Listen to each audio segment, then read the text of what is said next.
The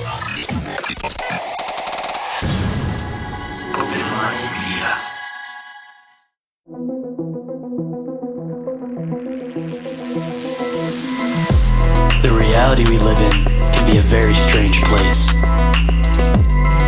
Most of the time, fact being stranger than fiction. How will we ever start to understand this reality we live in unless we question everything? Join me and a guest as we unravel the mysteries of this reality, one topic at a time. This is Inquiries of Our Reality with Shayn Jones.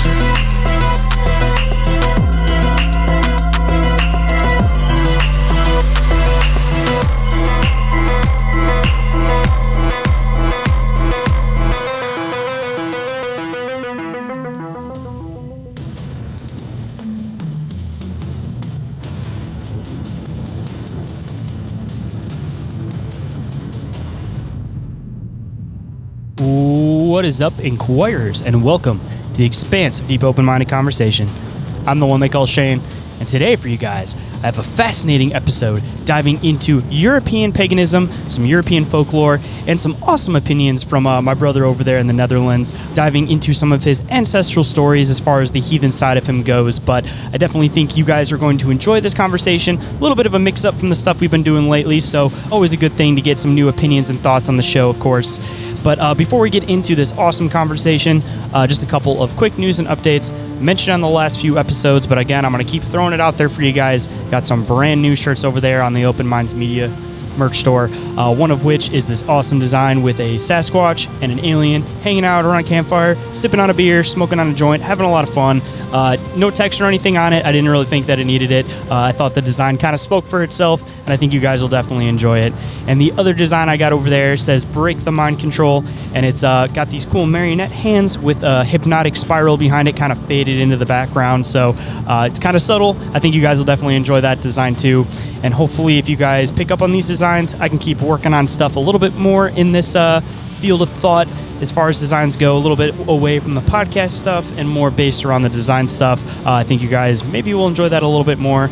And at the end of the day, shirt designs aren't too bad. I recently went and checked out the shirts at JCPenney, saw that those ones are up to $20. Checked out the shirts at Myers, saw that those ones are up to $15 for any of the Midwesterners out there. But the shirts on the Open Minds Media merch store are only $15.88 plus shipping. Shipping isn't too bad. It's usually less than $10. So honestly, it's a little bit cheaper than a lot of the shirts that you could grab from a lot of these places. So at least it's something a little bit different, and it kind of dives into obviously some of this weird stuff that you guys might be into. But even beyond those designs, I got a lot of back stock on stuff that I feel like I haven't really pushed too much. So if you guys don't mind going over there and checking those out, I would definitely appreciate it. And on the flip side, if you guys want to possibly even win one of those shirts for free, you guys can go and fill out the survey that I have available down in the show description. That survey is going to be used to hopefully grow and improve the show. So I just want to get some of your guys' listener opinions. Your opinions go a very long way, so I definitely appreciate anything you guys do with that. And at the end of the day, all else fails, you might even win a free t-shirt out of it, of your choice, from the Open Minds Media merch store, of course. And for anybody that's been hanging out with us when we do these live shows for Bizarre Inquiries, the next one you'll be able to catch will be on June 6th. It's going to be happening at 7:15 p.m. on the Open Minds Media YouTube channel. And if you guys have any questions, clips, articles, anything like that you guys would like to submit for that show, just make sure you guys get it to us before that date. But if not, we will, of course, just push it and use it onto the next one. And just a quick little update. The Patreon is still under construction. Hopefully I'll have more stuff coming as far as that goes. As I mentioned a couple episodes back, I've had a lot of stuff going on in my personal life, but I'm trying to make sure that I take the time to do something special for you guys over there. So for anybody that's been holding on, definitely appreciate it. And hopefully it won't be too much longer of a wait before you guys got some new stuff going on over there. But before we get into the show, if anyone is interested in being a guest on the show, sharing their experiences or encounters, or contacting me for any reason whatsoever, you guys can email me at inquiriesofourrealitypodcast@outlook.com, or you guys can call or text the Open Minds Media hotline, and that number is 313-364-1551. And if you guys didn't catch that, it is available down in that show description. If you guys want to catch the show live, don't forget to go and subscribe to the Open Minds Media YouTube channel. Hit that little bell notification up in the corner, and then you guys will know whenever we happen to go live. Or if you guys are following on social media, you guys can catch the weekly schedule posted on Mondays, and it is always possible that shows may vary from that schedule throughout the week. But every single thing that I mention is all available in the link tree, which is available down in that show description. And with that, let's get into the show.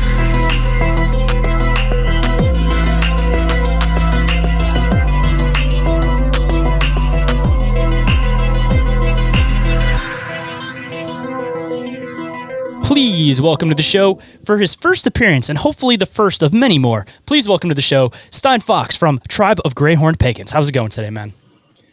Yo, good to be here. Yeah, it's good. All is well. We've been chatting for like 40 minutes already.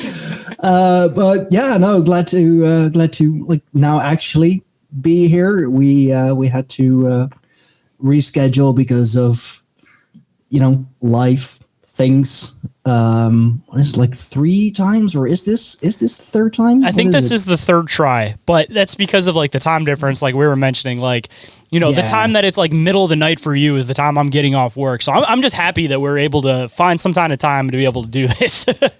Yeah, no, absolutely.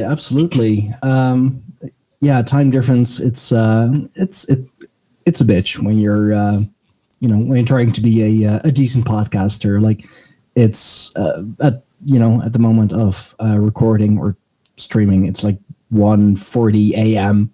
for me.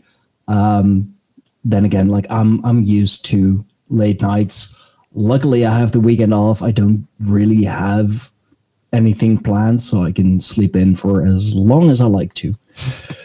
Well, I'll make sure I don't keep you too long because I was talking to you before the show. But hey, man, when you get a good conversation going, it's hard to cut off. So, I mean, that is very true. That is very true. Like I had to like remind him, like, hey, we should be recording this because like this is good shit already. And like, trust me, I've had it on my show as well. That I've been recording for like a good 30-45 minutes, and I'm like, oh, wait, I should be recording this because we're getting into like just good shit already. Record. I've had a lot of people say that they'll just start recording when they come into the room, but I've always been paranoid of doing that, man, because I know people don't like being recorded if they don't know they're being recorded. So it's like I want to set up the prerequisite of being like, all right, we're starting the recording, but again, good conversation, man. You just end up hopping in and then you're like, God damn it, why didn't I record this? Yeah. No, like at a certain point when the conversation is just, like flowing that well, I just, I keep the conversation going, but like to just hit record in the meantime, which is like sometimes a little weird. Like, people come in like mid conversation and then I'm like, by the way, we're recording, so welcome everyone. And it's like, oh, okay, yeah, cool. Guess we're going. It almost has like that Joe Rogan feel. It feels like it starts up like mid conversation. You're just kind of like a fly on the wall in the room, but yeah. No, but I mean, you wanna catch as much as possible, especially like the things that we already kind of got into with the whole European thing and American European and the lineages and like should I call it like bastardization of languages or the that's probably a good word languages? Because I've noticed even through time, like language seems to start to degrade. Like look at like Old English versus like modern English, and like I'm sure it's the same with Dutch. That the Old Dutch versus now, it's like the language has degraded, and maybe it's a matter of things simplifying to make communication easier. But on the flip side of it, the way that I see it is, it's like people aren't articulating their words as much, so it's like people are throwing one word on something and it defines like a whole definition, where in Old English, and I'm sure again in Old Dutch, it's like people would use this full sentence to describe this thing, but you would have an exact mental picture of this instead of like okay, this is probably what this looks like. So it's just articulation of the language. I know there's more words, but you get the point across better. Yeah, no, exactly. That's exactly what's happening. And like, I'm sure every generation ever has said that, well, kids these days, with their weird ass language. And it's like, well, you had that too. Like your parents said the same thing about you. Don't get on me. But yeah, that's language. It's a funny thing. Like, and also like nowadays you have like one word which can mean like 10 different things. Like really, it's just a matter of like how you pronounce it. I know the Brits have a habit.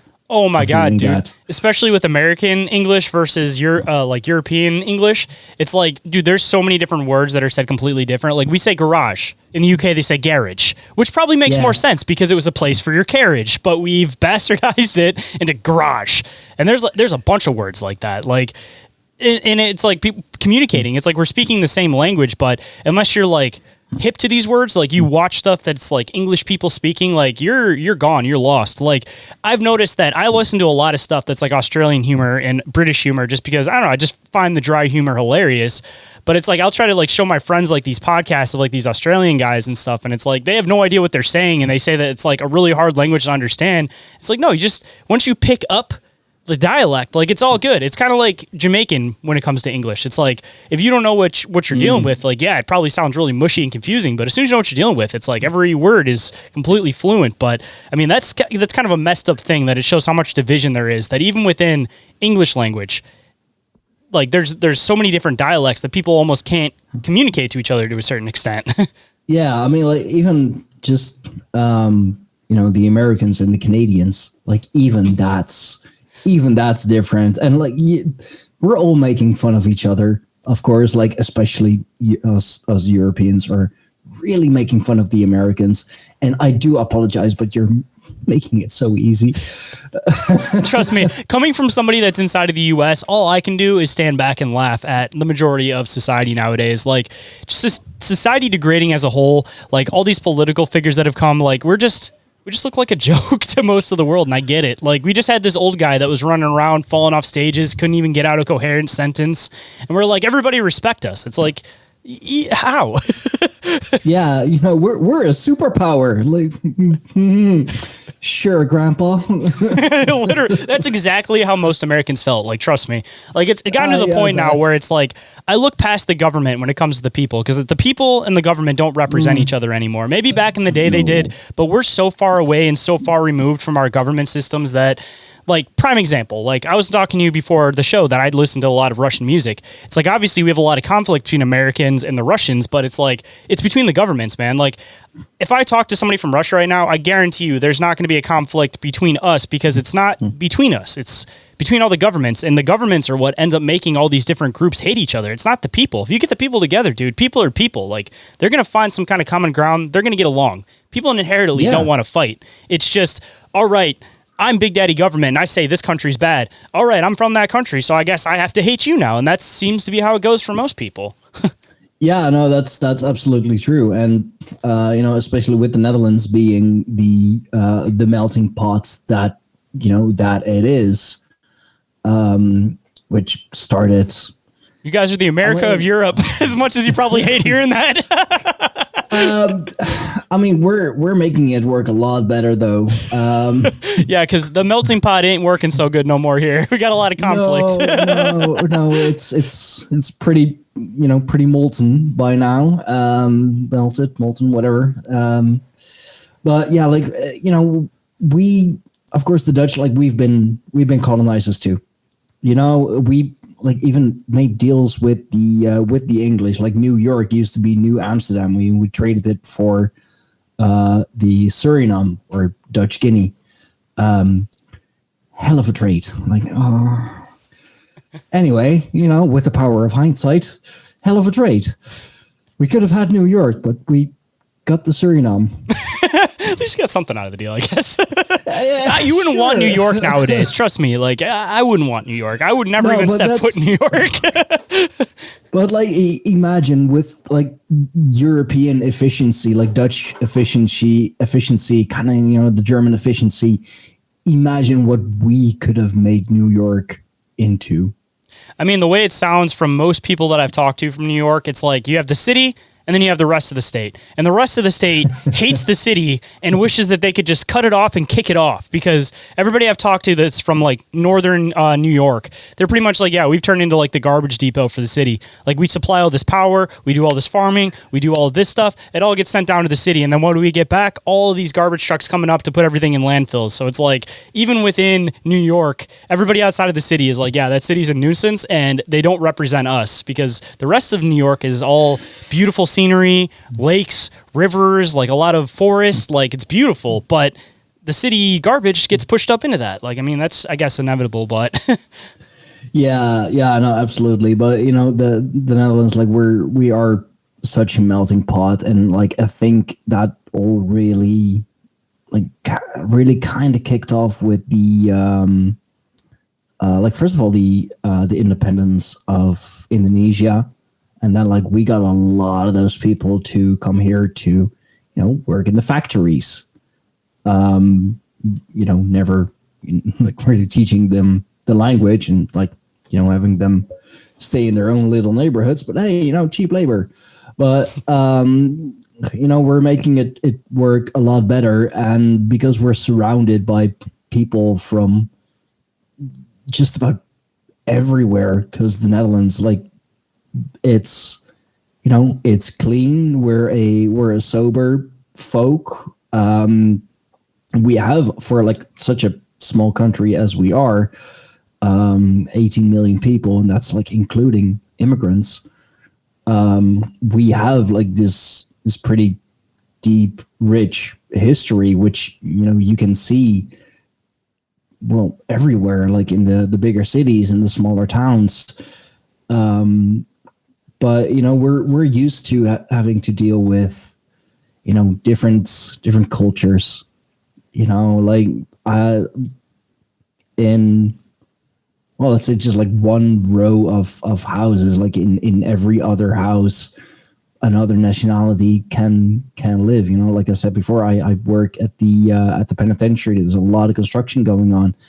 We have, you know, people from like from Curacao. We have people from Poland, Bulgaria, like people from everywhere, and those are like just the construction guys.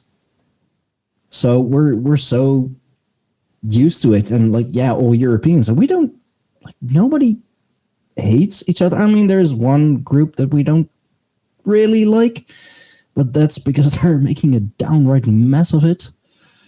Let me ask outright, is this the group that has been having kind of an issue all over Europe, it seems like? Because I have one friend who lives in Ireland, and he's regularly talking about this immigration issue from a particular group that's kind of causing like chaos within the culture, I guess you could say. I think I know which group you mean, and increasingly so. Yes, I will admit, but it's actually a lot of the Moroccans who really are making a mess of the country. They even, you know, we have our own Mokro Mafia, which is fucking crazy, like pretty much led by Ridwan Taghi, who is like this fucking, you know, drugs billionaire, like cocaine billionaire, really, who is being persecuted, but they, you know, nothing sticks because he never got his hands dirty. He told everyone what to do. He paid everyone. He never got his own hands dirty. Hey, that only goes so far, though, because, I mean, in the U.S., prime example here, like Charles Manson, you know, he never actually put his hands on anybody murdering him, but he still ended up getting a charge later on because they found a way to be like, all right, you were inciting this. You were the person that was pushing these people to do this. So, you know, your hands are dirty. It's just not in the same sense. So I'm sure at some point, dude, they're going to end up slapping something on him where it's like a matter of he had his finger on the button, you know, like he was the one that kicked it in, even though he wasn't there. They're gonna have some type of protocol or something that they're gonna have to throw in for that. And yeah, like wasn't it wasn't it Al Capone who they got on like tax evasion? Yep, they couldn't get him on anything else, so they ended up getting him on taxes. An accountant was the guy who took down Al Capone. Like, that's crazy. So fucking lame.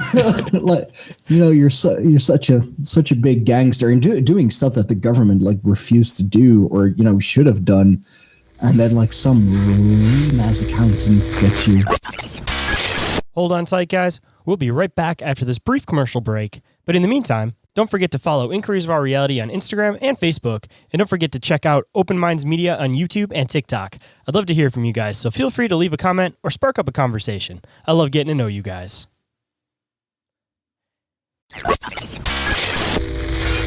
And now back to the show.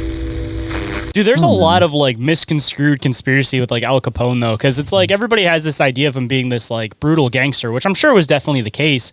But on the flip side of it, around that time, dude, everybody from Chicago, unless you were like in some other group that was against his group, like everybody loved him because he would do stuff like give back to the community and stuff. Like that's the messed up part about like a lot of these gangsters and stuff is that they kind of get this like bad idea with them. And yes, I'm not going to say that they're not doing messed up stuff, but on the flip side of it, it's like, if you get pushed into a corner to a point where it's like you're just seeing everybody fall and you just want to start seeing everybody succeed, that Robin Hood mentality starts coming out eventually. Because it was like Al Capone was famous for like New Year's or for like Thanksgiving. He would end up giving out turkeys off the back of a truck, like stuff like that. Like the community loved him for as much of a malicious gangster as he was. Like he was doing something good to some extent here. Yeah, no, absolutely. I just like just tonight, actually, kind of, touched on that in a Telegram group that I'm a member of. Like we were talking about like initiations and things, and one guy said, "Hey, like don't speak on initiations. I'm not a gangbanger. I'm not a gang member." And it's like, I mean. That's just because, like that also got occupied in a way, and that's maybe a nice transition into what I'm about, because like you could say that the gangs now are in a way the tribes of old. Just, I mean the anger is. I mean I don't want to say. Misdirected, I'd say. They really have no goal. There is no righteous anger. It's just fighting and selling drugs, but at the same time they are about the tribe, about the gang, about their people. It is that old mentality still. And like now gang signs are kind of like the new coat of arms, if you will. Well, I guess this is a good spot to kind of back it up a little bit, because I had something I was reading today that's probably going to fall in line for this conversation, but to kind of bring it back a little bit, for anybody that may not be familiar with what Tribe of Greyhorn Pagans is, let's back it up a little bit and kind of lay down a little bit of the groundwork, and then we can start getting into this stuff, man.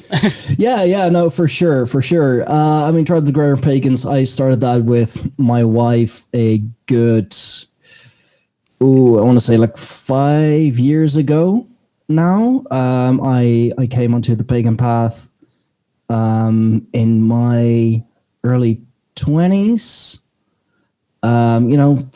Been part of several groups, like online groups, both like more Viking and more heathen, pagan, all really either falling apart or not what I was looking for, like kind of staying on the surface, like especially the Viking groups. It's like, Hill Odin. It's like, okay, but like who was Odin? He's the All Father. Okay, what else?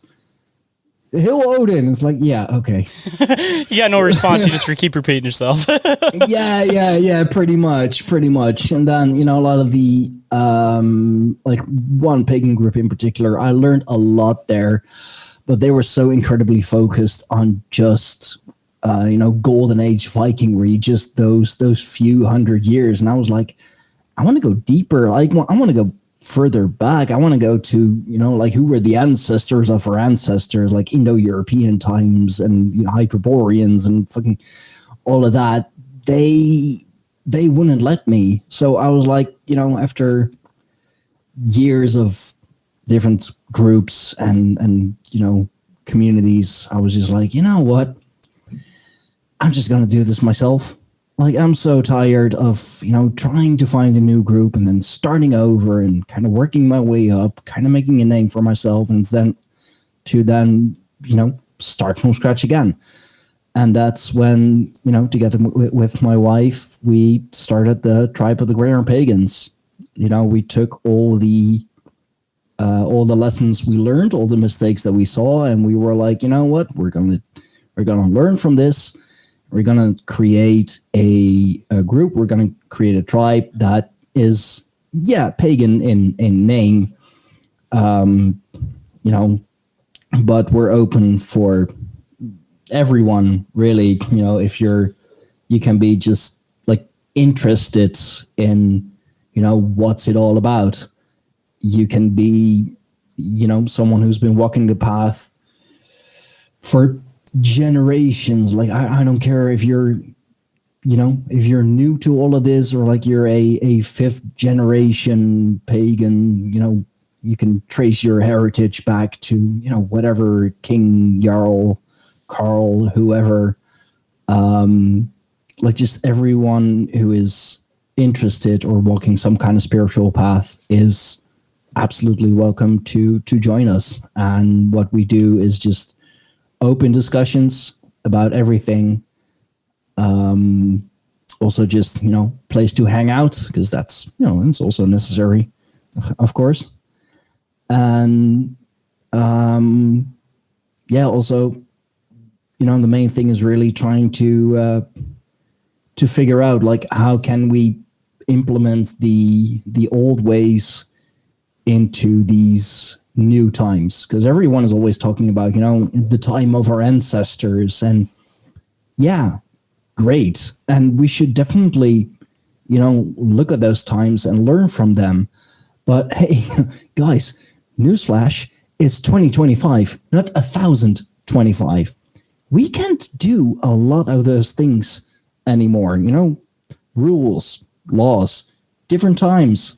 So, really the question that I've been trying to answer for years, and I'm getting bits and pieces here and there, is how can I be a proper, like, 21st century pagan? How can I honor the gods, honor my ancestors, but still, live in these modern times? And I've been doing that for the last 10 years on my own show, my own podcast, for the last 4, I think. Learned a lot. Very diverse range of people I've spoken to. That's the Grey Pagans. That's really all about what I do, about what I am, who I am. So do you dive into things like from a specific lens, or do you just kind of like entertain the idea of like European paganism as a whole, where you kind of aren't specifically just looking into like heathen stuff? You're kind of looking into like all of it as a whole, like all paganism across Europe? Yeah, I mean, there are a lot of similarities, of course. So I always say that, finding the pagan path, the Norse pagan, Germanic pagan, has really given me the foundation to, to go look from there, and I can like relate a lot of things back to paganism, to heathenism. My focus is, of course, more on northwestern Europe. Being Dutch and all, I do like to stay close to home, but I love the stories of the Irish, for example. The Tuatha De Danann and the Fomorians, the wars that they fought. I love the like the darkness and the brutality of like Slavic folklore. Powerful beings like Baba Yaga, for example, powerful witch, but also protector of the feminine, protector of females, of course. So in a way, she also represents the divine feminine. Always had a big love and big fascination for, typical guy, of course, the Romans, especially in the Netherlands. Like the Romans were a big part of our history. They never crossed the Rhine River. It's a good border, of course, to stay on. But a lot of Roman artifacts have been found, especially near my hometown. Some construction on the highway, and it's like, oh, look at that. They were very colonizing cultures. They kind of have a little bit of something everywhere, it seems like. Because even in the U.S., think about how much stuff was inspired by by the Romans. Like they're so vast that they got a little foot in a little bit of everything. Even if they didn't actually step foot there, like they were like one of the OG like colonizers. So they got a little touch of everything. Yeah, no, true. I mean, they did it very well. Of course, they gave you a chance. Like, either you perish or you join Rome, which basically meant like you have to join the Roman army, serve a set number of years, and then you get the Roman nationality passport, I guess we would say nowadays, and you could officially call yourself Roman. So a Roman wouldn't like just be somebody from Rome or from Italy. Like it could be, someone from the Germanic tribes who decided to side with the Romans and fight in the Roman army, and eventually, get the Roman nationality and a piece of land and whatever. So, they're Germanic, big, broad, blonde hair, blue eyes, but they're Roman, which is, complicated, but that's how they did. But yeah, the reason why there is so much here is because they basically stopped in our country. They stopped at the Rhine River and were like, you know what, this is good. This is far enough. But that's also because back in those days, the Netherlands was marshes and swampland. And if you're from nice, sunny, warm Italy, and you're marching through marshes and swamplands with your fancy Roman sandals, it's like, what the hell? I don't like this. Can I go back? Let's go to Egypt instead. Yeah. No, for sure. I mean, much more similar, much more closely connected. Heard they have some pretty ladies over there, which we can probably hook up with a Roman general if we want to. Hey man, part of the fall of Rome was Cleopatra, so I mean that says something, right? Women. Oh, they are men's greatest gifts and men's downfall at the same time, but I mean, gotta love them. Ain't that the truth? Well, I guess this might be a good spot to start kind of pulling into some of the paganism that comes from Rome, because I'm sure you've probably dived into a lot of this because there's such a cluster, and I'm sure that you've probably dissected this with a fine-tooth comb. But I mean, you got like the Greek pantheon that basically gets renamed and becomes the Roman pantheon, and then you have all of these different paganistic views to the point where like people are still talking about them now with like Saturn worship, Saturnalia.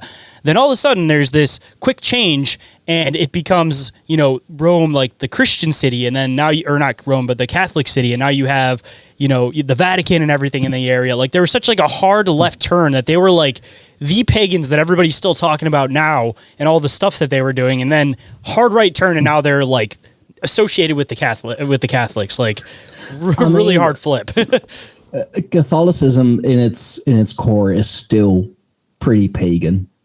They're just it's all you look into the old stuff, it's all mythics. It's just it's all paganism. Like instead of gods and goddesses, they're now saints, and they tweaked their backstory a little. The most famous example that I always give, the most well-known example, which is a good base to look further on, is Bridget from Ireland, who was this warrior queen, this warrior goddess, fierce woman, long, like red hair, ginger hair, because Irish, of course, that's where all the gingers come from. I'm married to one with Irish heritage, I should know. Slowly dying out though, man, which is pretty sad. They're saying that redheads are supposed to be completely gone within the next 50 to 100 years now. I have a redhead daughter, a redhead ex, and a redhead wife. I'm doing my part. Keep the genes alive, man. Oh, for sure. You'll make them push to that 100 instead of the 50. I'll get there. I'm young. I'm virile. I'll get there. No, but Saint Bridget's, or the goddess Bridget, who was part of a triad. Of course, the three goddesses. You'll see that a lot also in Greek mythology. In Norse mythology and the Romans, it's of course hey, can I copy your homework? Sure, but change it up a little. So even the Catholics, you got the Holy Trinity.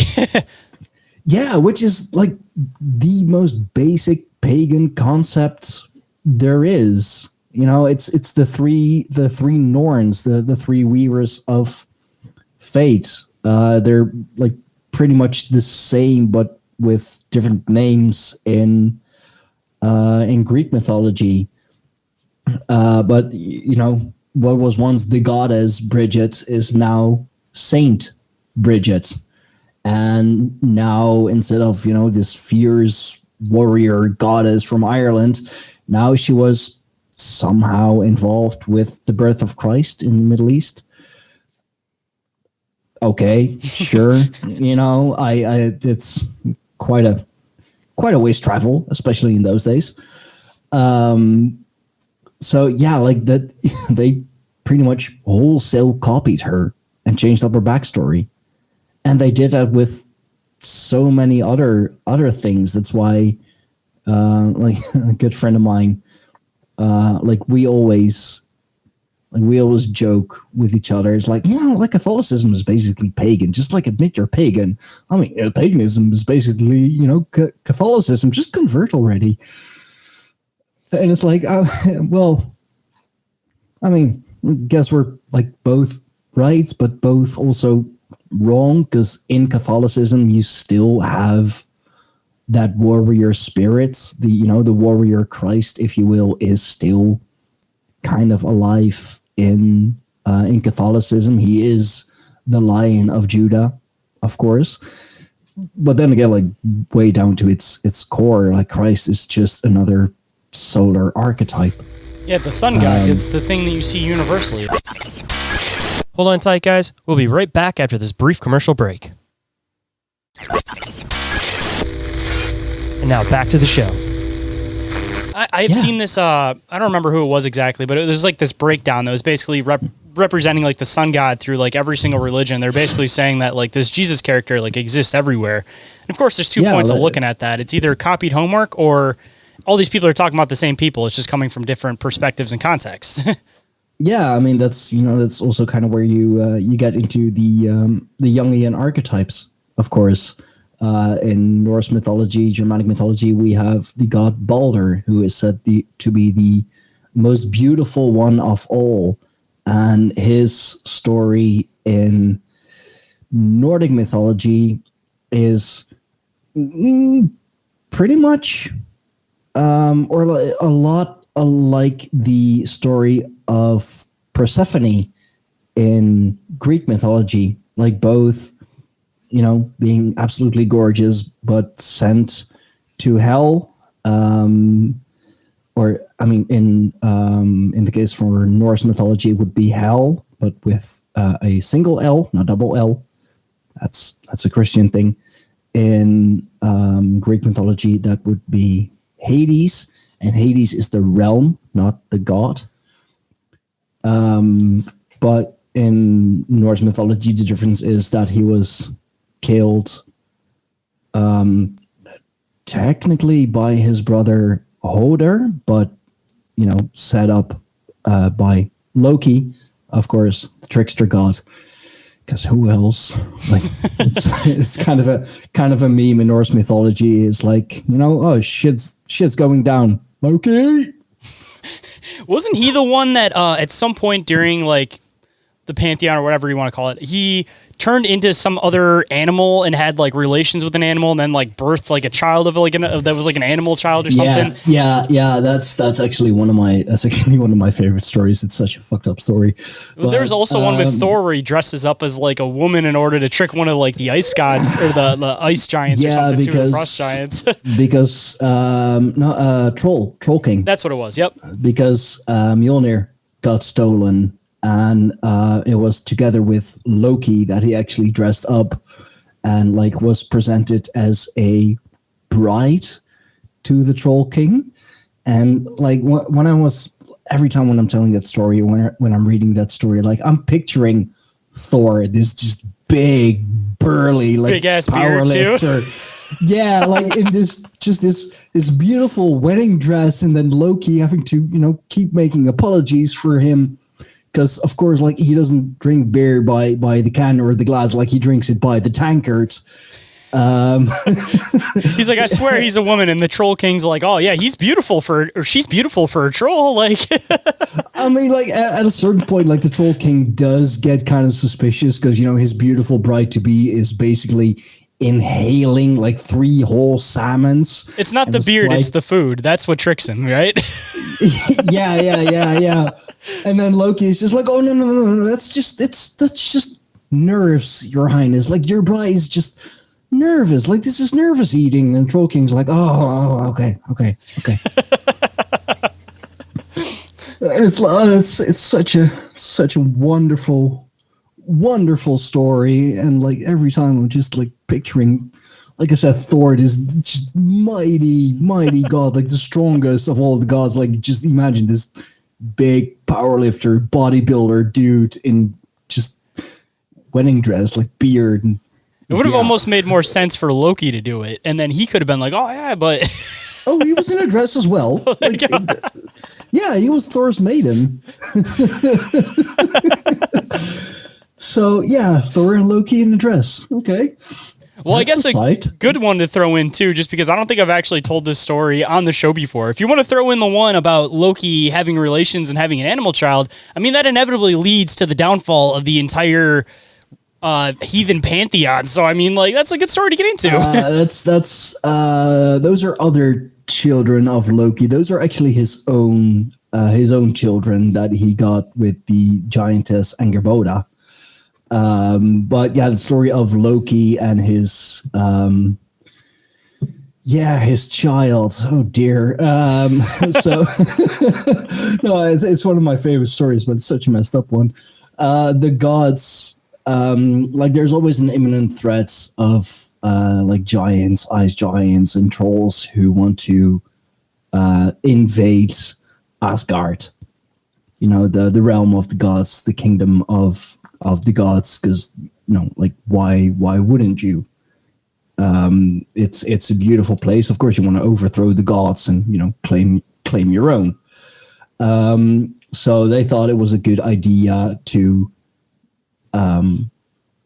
construct a wall. It's not a new idea for I like, your audience is probably mainly American, so even the gods thought it was a good idea to build a wall to keep enemies out. It's not a new idea, but it's still a good idea. Hey, it works. I mean, at some point you just had moats full of human excrement and, you keep people away pretty well. In the Middle Ages, that worked pretty well. Yeah, for sure. Like, it's worked every damn time. That's one of the fun facts that people don't realize about moats, is that you couldn't go in the water. It wasn't just, oh yeah, let me climb over the water and get into the castle. Like, that was literally the sewage of the castle. Like, if you went into that, you're inevitably going to die at some point of an infection. Like, it's just one of those gross fun facts that people don't realize. Yeah, like, it's not even a matter of if, it's just a matter of when. Like high heels. They were originally invented so that women weren't stepping in shit in the streets. No, they were invented for men of renown, because they would elevate themselves. Like they already thought themselves to be above the people, of course. So that's why you see the like the old French kings, they all wear high heels because they are above the plebs, above the normies, if you will. Maybe I'm thinking England in particular, because I know London, there was a whole thing where like heels became a fashion with the women because all the poop and everything was getting thrown into the streets. So people were getting tired of stepping in it, so they started wearing higher shoes so they wouldn't step in it. I've heard the same thing about butchers wearing high heels so that they're not like ankle deep in like organs and blood and whatever. It's it's very functional, and now it's just one of my favorites on a woman. But yeah, they thought it was a good idea to build a wall, so they went looking for a mason, as you do. Like who better to build a wall than a stonemason?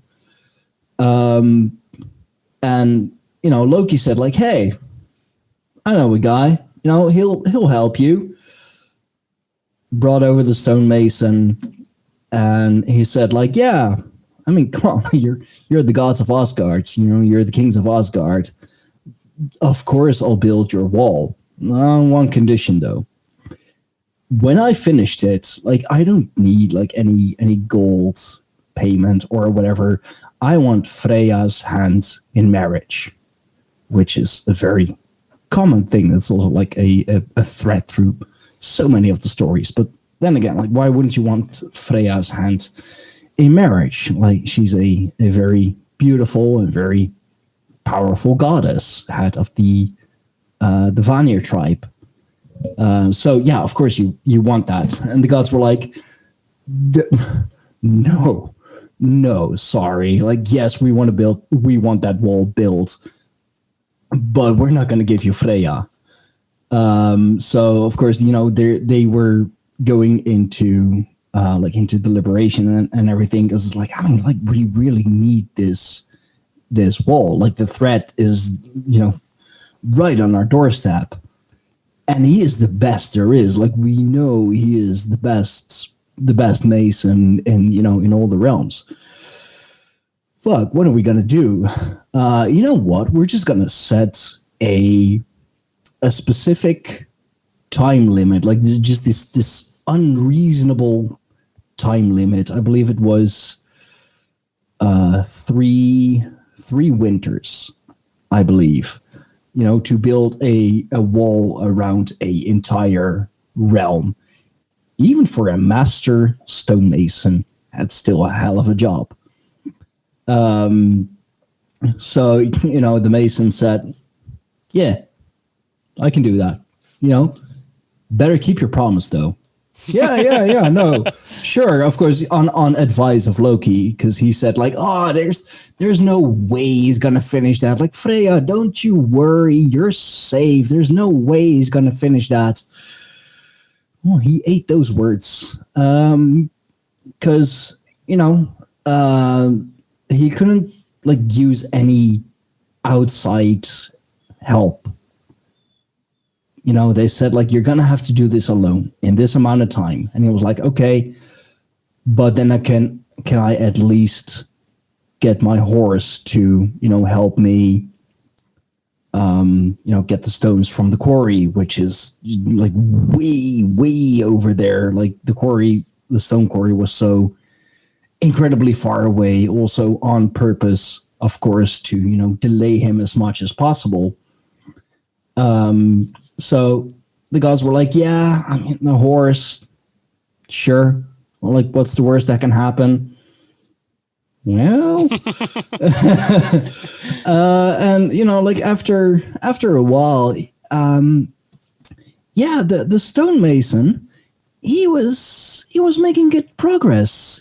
He was making really, really good progress, and it was looking like he was actually going to finish in time. And they were like, oh shit. Loki, you bastard, fix this. You caused this. Go fix this. And Loki, after heavy protesting and probably a few blows upside the head. I was like, okay, fine. Just, if that means you'll get off my back, I'll fix this. So, yeah, and his solution was indeed transform himself into this beautiful mare, an unresistible, and basically to the stonemason's stallion, his workhorse, like, hey there, hotshot, how about you come here and we just do some the good in and out, the old giddy up. yeah, like that. All right, that stallion. And yeah, so then the mason was forced to to carry all these stones from the quarry by hand, making him miss the deadline. No payment. Great. Turns out later he was I believe either a giant or a troll. So, Thor was like, yeah, that's a job for me. Don't worry, guys. I got this. Troll Hamadan, literally, like bashing trolls. It's like, yeah, I got this. But from that unholy alliance between Mare Loki and the stonemason stallion, a child was birthed. And since Odin and Loki are blood brothers, there is an oath sworn between the two of them. Odin was like, I know this is like, a bastard child, and it's even worse, it's a bastard child of Loki, but I can't cast him out. And that horse grew up to be Sleipnir, Odin's 8-legged horse, which allows him to travel over the realms of Yggdrasil, of the world tree in Norse mythology. And like if you think about it, in like a lot of things that the gods have, that the gods possess, they wouldn't actually have if it wasn't for the schemes of Loki. So it's I mean, Loki he's chaos, but sometimes good things can come out of chaos. Don't go anywhere, guys. We'll be right back with that deep conversation you crave. But just a quick reminder, if you'd like to snag some gear for this show, Bizarre Encounters, or one of your favorite cryptids or topics, hop on over to the Open Minds Media merch store for a wide range of designs with new drops regularly. And t-shirts now for the low price of just $15.68 plus shipping. And now let's get back into it. Well, I guess another good spot that we could probably touch base on before we start wrapping up the show, because like I said, I don't want to keep you too late, because I know it's super late over there for you. Oh, dude, I'm good. I'm in my element. I'm loving this. Well, I guess this is a perfect spot to hop into it then. I did bring up the story of the inevitable downfall that came through Loki and everybody, so it might be a good spot to dive into that aspect, because I'd like to kind of, after that, go into like what the new pantheon kind of fell into, and kind of I'm curious how it relates to like what you're doing today with like modern paganism, because it's assumably like that pantheon kind of gets brought into modern day paganism, I'm assuming, right? It's not just like kind of forgotten through time where you only acknowledge the old gods, or no, I mean so the three other children of Loki are Fenrir's wolf, or Fenrir, who is indeed the one that causes the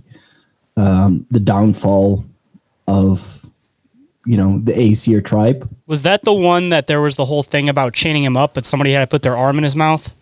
Yeah. That was that was him. It was Tyr, the god of justice, who raised him as a puppy. But Fenrir grew at a alarming rate, and Odin got these premonitions that Fenrir would be his downfall. So Odin said, like, I can't let this happen. I need to bind him. So he of course brought it as a game at first. He sent a messenger to Svartalfheim, the realm of the dwarves, because they are the most prolific and most skilled craftspeople in just the cosmos, something that you still see in a lot of mythological stories. And they were able to forge chains whose strength couldn't be equaled because they were made of things that,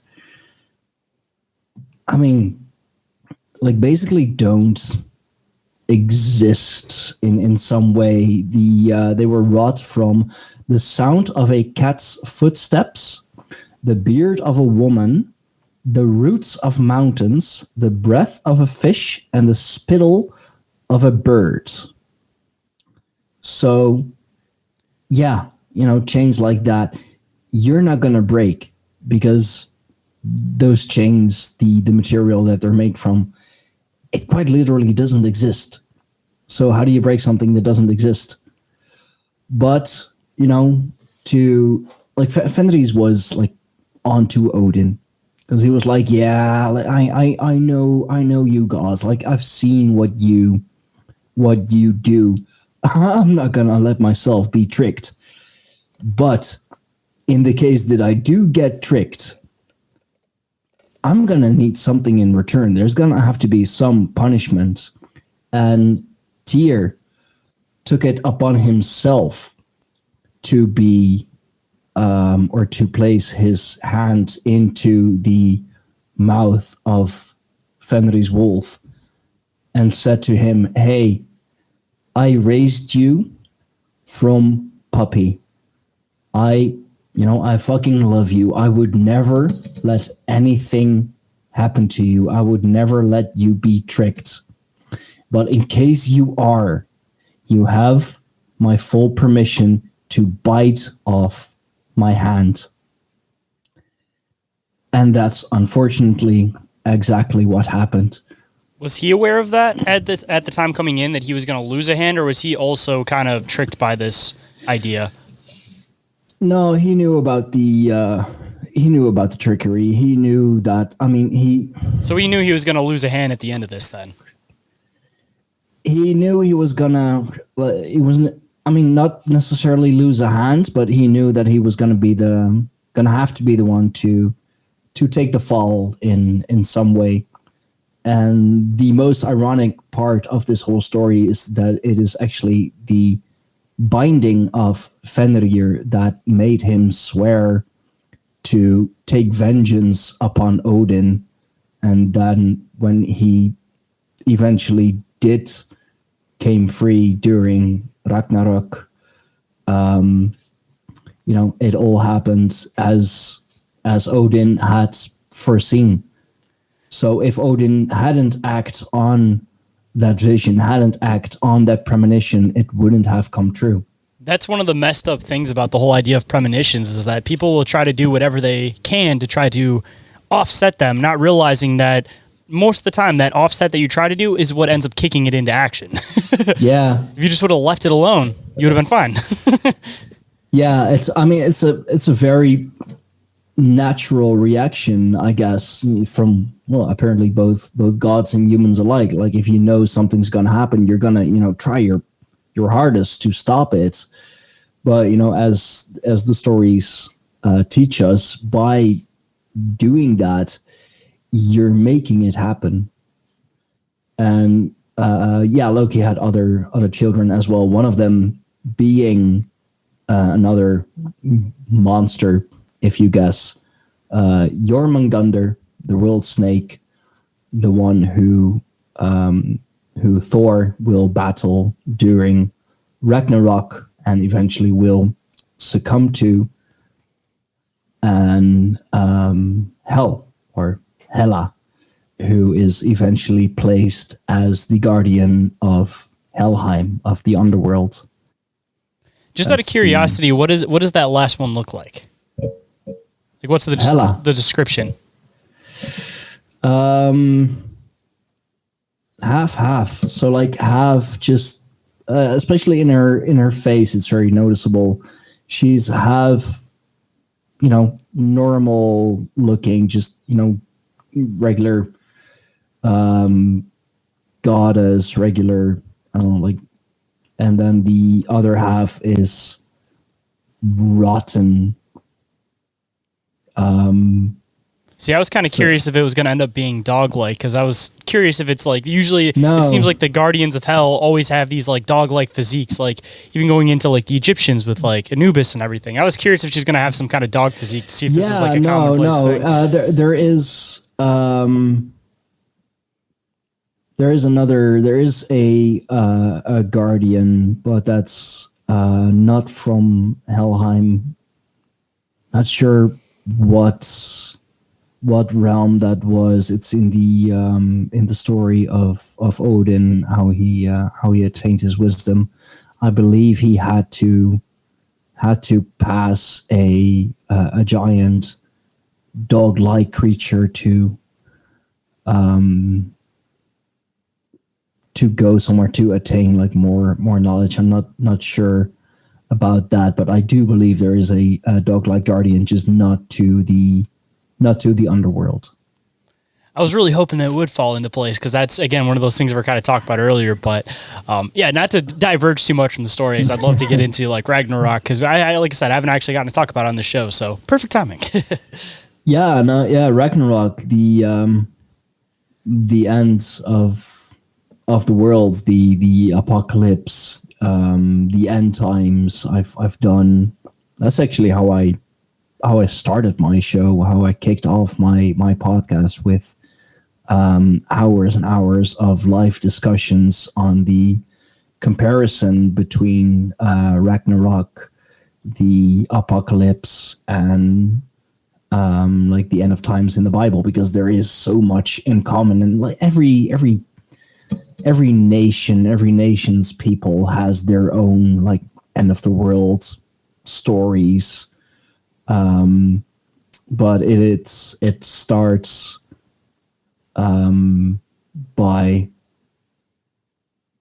one of two wolves in the sky devouring the sun, like literally devouring the sun. So like a full solar eclipse, if you will, leading to the Fimbulwinter, which is 3 winters in or like 3 there's a bit of a discussion if it's like 3 winters in a row or like 3 years of winter.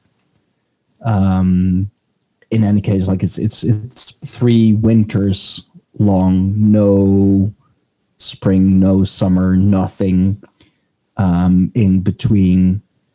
There is, of course, also the classic rising of the dead, the rising of the Draugr, in this case, the fallen warriors that haven't found rest. It's kind of zombie, kind of the ones that didn't get sent to Valhalla, zombie. kind of a thing, like the ones that didn't end up achieving the right to enter Valhalla. Is that the whole idea?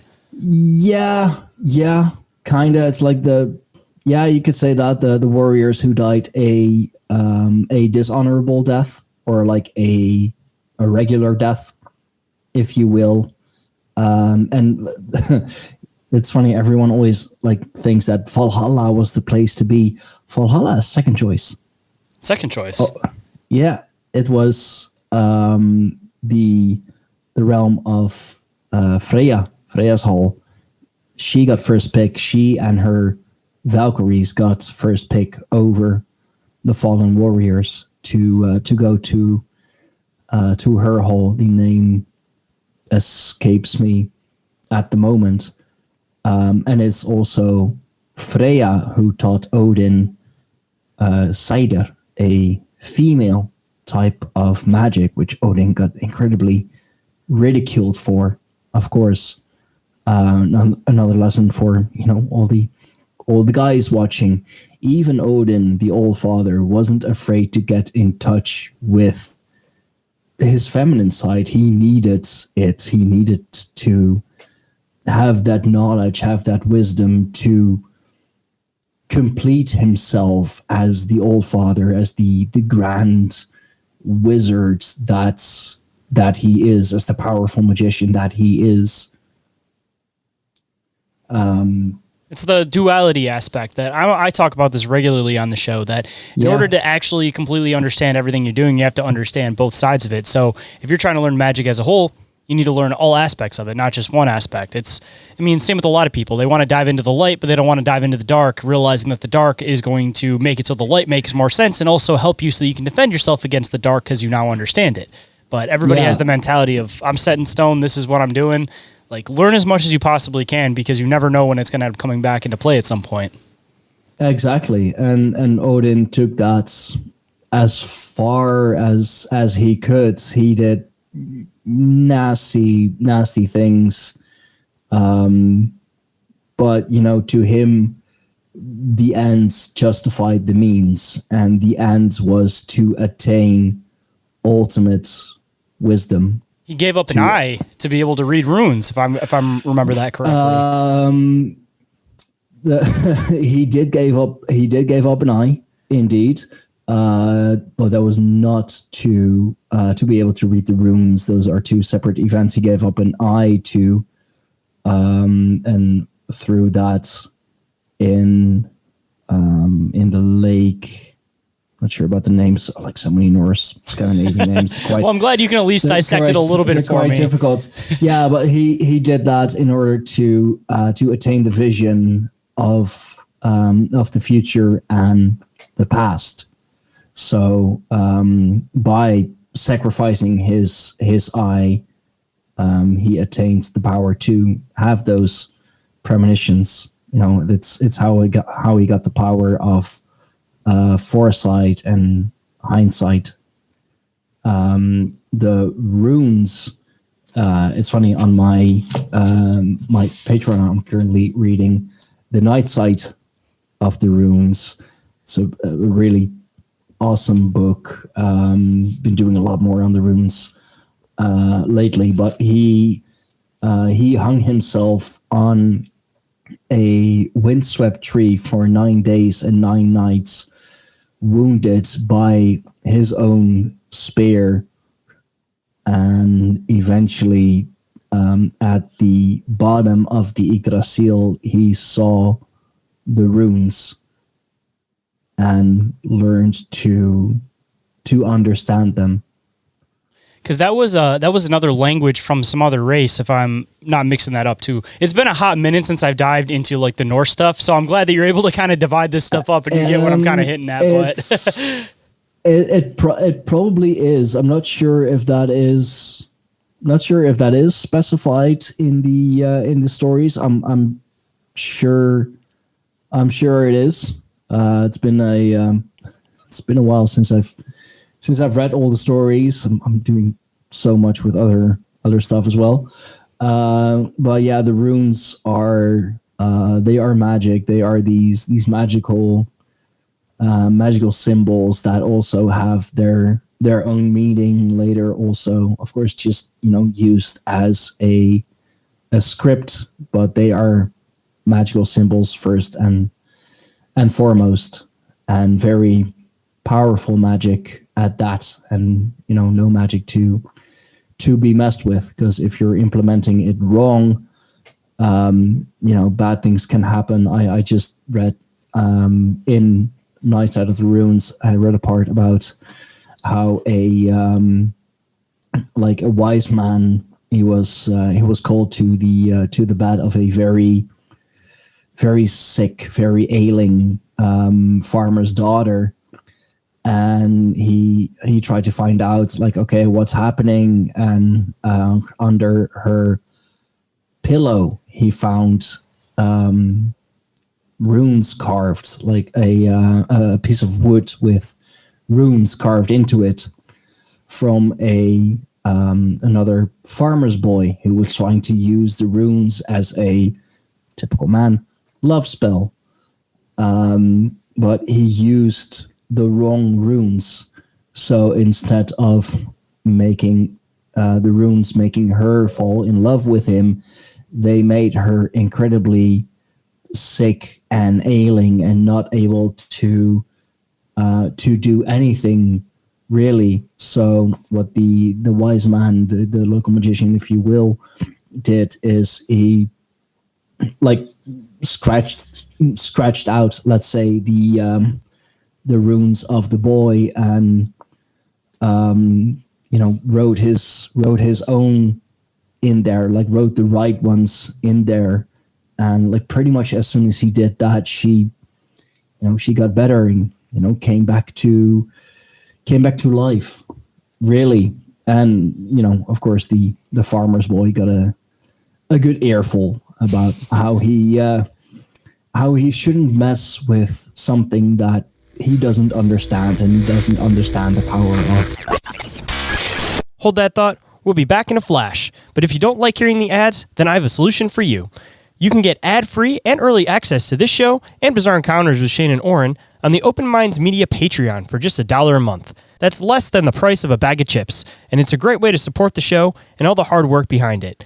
And if you're interested in merch store discounts or premium video versions of the show, then there are a few other tiers with additional benefits and 7-day free trials available. Now let's get back into it. Well, I'm glad that I bought a rune set and I started diving into it a little bit, but it's one of those things that you don't want to touch stuff until you like actually fully dive into it. So I'm glad that, I haven't actually gotten too far into it other than reading the books and stuff. And I haven't started, trying to do readings or nothing with them, but I actually, with a good friend of mine, Zaralath Eternal, he's a very, very proficient wizard. I do live rune readings on my channel every Saturday, actually. So also through him and through those readings, I have come to learn much more about the runes, and they can be for everyday use as well. Like that's so beautiful about the runes. Like, yeah, they're magic, but magic doesn't have to be special. Doesn't have to be for special occasions. Recently I was part of a this larger presentation about Hermeticism and ancient Egypt. The presentation held by one of the most well-renowned Egyptologists, and she also said that in ancient Egypt as well, magic was an everyday thing. Like, it wasn't something special. It was this is there. how we interact with our environment. This is the regular. yeah, exactly. And you can do the same thing with the runes as well, especially if you're from, if you are European or from European descent, and you're looking for magic close to home, you can use the runes, and you can use them in very, very simple ways. It can be as simple as like wearing a rune pendant, or what I've also heard before from someone I had on my own show, a Belgian woman who moved to Italy for love. She's a housewife, but I don't know if you can see it, but this is one I had for a while. It's Suvilu, the S looking one. Sovilo. Yeah, there it is. Yeah. But she used the runes in her cooking, for example. Like if she wants to achieve something, let's say, I don't know, like money is a bit tight, and you're looking for something extra, something to to get you through the month. What the rune stretch your food a little bit more, like make it more filling type of a thing. For example. But if you want to use the runes, like for example, you'd use Fehu, which is the rune used as a practical symbol, represents both wealth and cattle. Because back in the old days, your cattle was your wealth. Like cattle, like that's literally how your wealth was measured. So like in the raw dough of of the pie or the bread or whatever, you could carve the Fehu rune with the right intention, of course, like not just, this is that, so that's going to help. It's not how that works. Like you have to like do it with intention. You have to know what you're doing. And, then she'd bake that and you'd eat it, actually ingesting the magic, the power of the rune. And then, if all goes right, like this is it, let me say this. It's not a shortcut. Magic is never a shortcut to anything, but it can be used as such. If you're really like down on your luck and you can use a little extra of this, you can use a little extra of that, especially if you're of European descent or if you are European, look into using the runes and runic magic. It's really, it's close to home, and they're really easy to create. They're really easy to carve, because like our ancestors, they carved them into stone, they carved them into wood. So they're not going to be all, like beautiful lines and swirly and whatever. It's going to be very, as you saw with the solo rune, it's very like harsh and angly, because like stone is hard, rock is hard, and if you're going to carve something in there, it's pretty much going to have to be straight lines. Actually, funny story. So I was trying to look for a nice rune set, and what I ended up getting was I ended up finding some wood, ended up cutting it into like little notches, and I ended up carving them into it myself. So I ended up making this like set that looks very rustic. And I always heard from a lot of people that, just like with like tarot and stuff like that, like if it's something that you created, it has that much more connection to you. Versus if you're just buying something that somebody else made and then they hand it to you, like it just doesn't have the same connection to you as if you are physically the one that makes it yourself. Yeah, no, absolutely. A good friend of mine and well-respected tribal member, he makes his own rune sets. He makes his own Nefertafel sets, a like true Viking chess game, which is really cool. But he uses bone to do that. Like, he actually carves them into bone, and that bone he gets from like his hunter buddies. Yeah, so talk about a straight connection, man. And that's like some life force that's getting put into that too, from it being straight bone.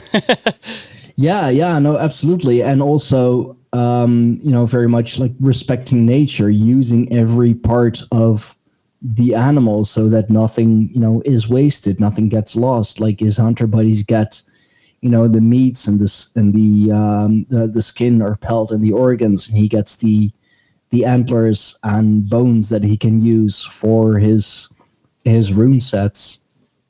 See, that's very much so along the lines of like what the natives would do with a lot of stuff. Like the way I was raised, like my grandma was Cherokee and stuff, and she would always talk about like using every single aspect that you possibly could. It shows respect, because the idea is that it's like you didn't want to kill the animal for fun. You use it because you kill it because it's a necessity, and then in turn you want to make sure that you respect it by using every single portion of it if you did have to kill it. That was kind of the idea, and I'm assuming it's probably the same with like the Viking tradition and this stuff. Yeah, no, absolutely. It's a very ancient tradition worldwide, really. Like you have to respect nature, because also if you like go way back before, well, pagan times, we were all animists. So the divine was in nature, and nature is the divine. So by respecting nature, you're respecting the divine, and through that you'll gain favor. So, not to go off on a different side tangent and stuff, but we definitely have to bring it back to the Ragnarok story, because I totally went off on a different side tangent going on to stuff, but my apologies on that one, but I don't want to leave the listeners hanging. So I know the last thing we were mentioning was the zombie type warriors, as you were saying, coming up. The Draugr. Yeah, they arrive on a boat made of the hair and nails of the dead. I suppose because that is like more so because of a biological fact, because I believe like its hair and nails are the last things to, to decompose of the human body. It's also kind of where the vampire myth came from, the longer hair and the, elongated nails.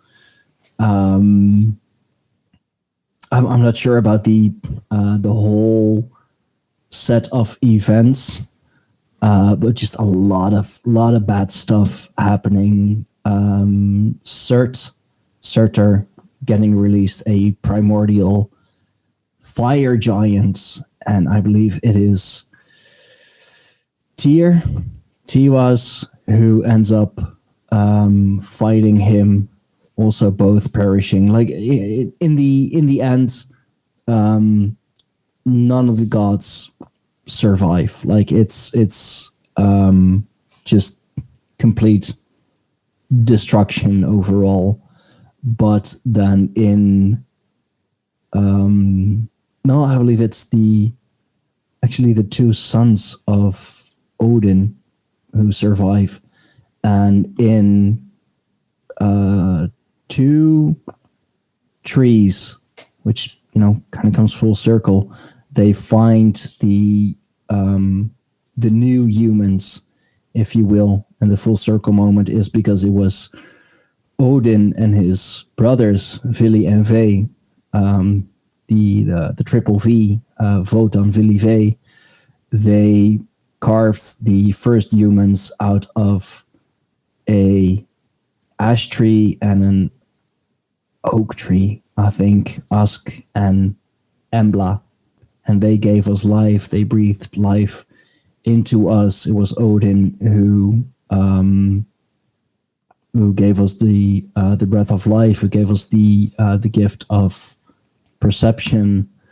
But so basically, with the two new humans that miraculously survived everything, the story starts anew, because that is also what paganism is. It's cycles. We see and acknowledge the cycles of time. But yeah, it's Odin who battles Fenrir, both succumbing to it. Surtur, the fire giant, is battled by Tiwas, both succumbing to it.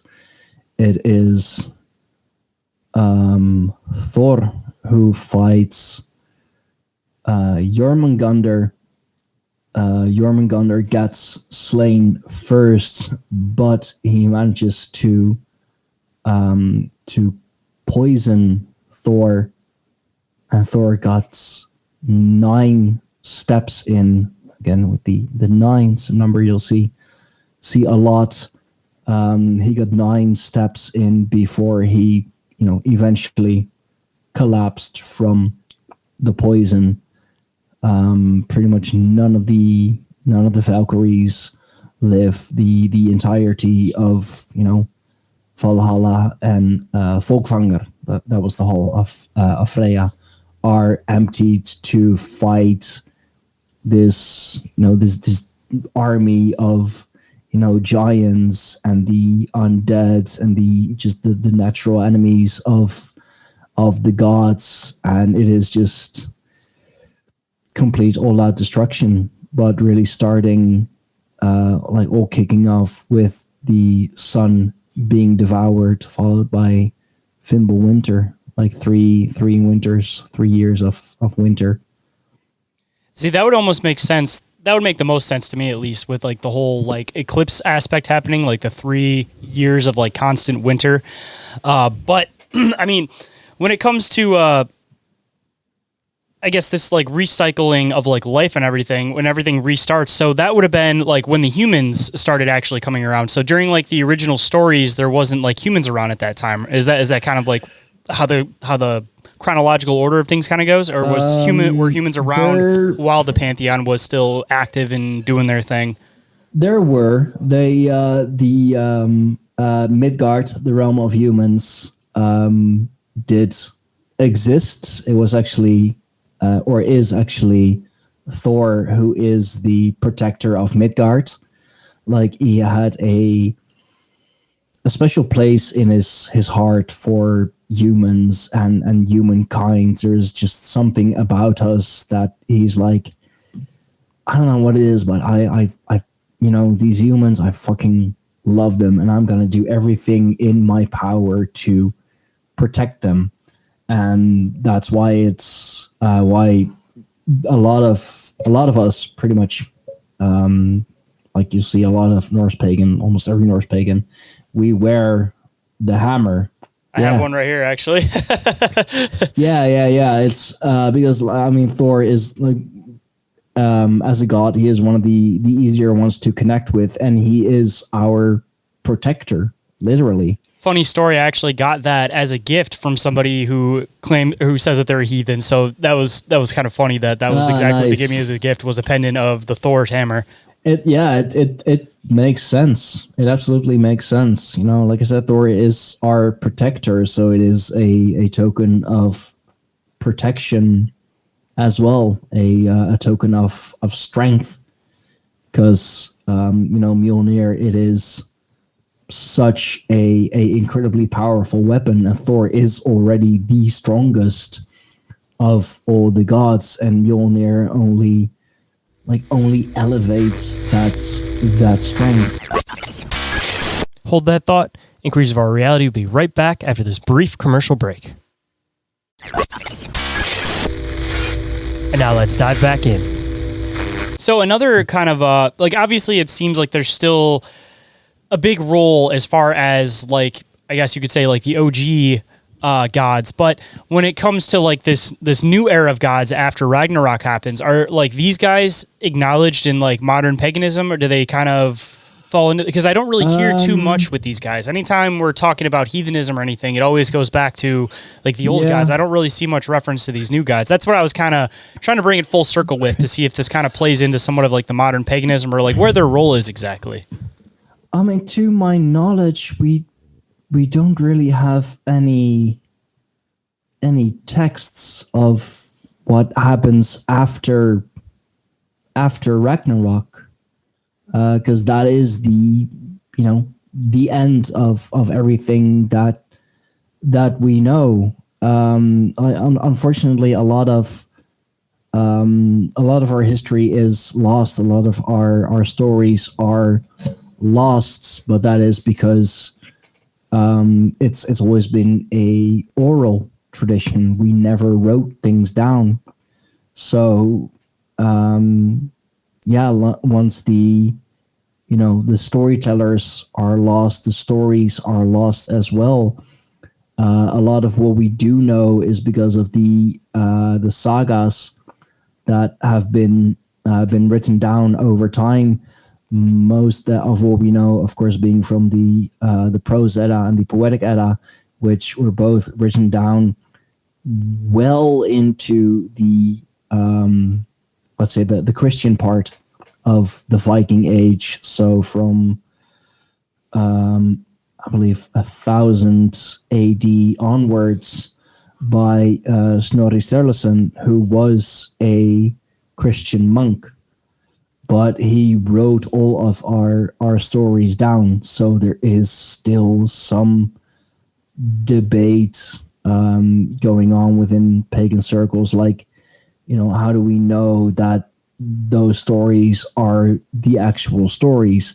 And they're still written down by a Christian. The Christianization, did already happen, and didn't really go smoothly. So, it's why a lot of people will say that Balder, who is the you could say the solar archetype in the pantheon, he is that Jesus figure, if you will. So there are some hardcore pagans that claim that he was never a god. He's just, planted in the pantheon so that they have, like Jesus in there, because there are too many similarities. He was the most beautiful of all the gods. He was the most radiant of all the gods. He was loved, by everyone.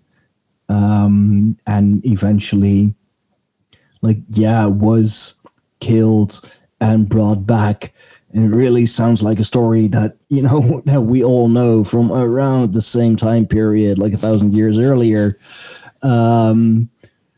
But I mean, like over time, I've come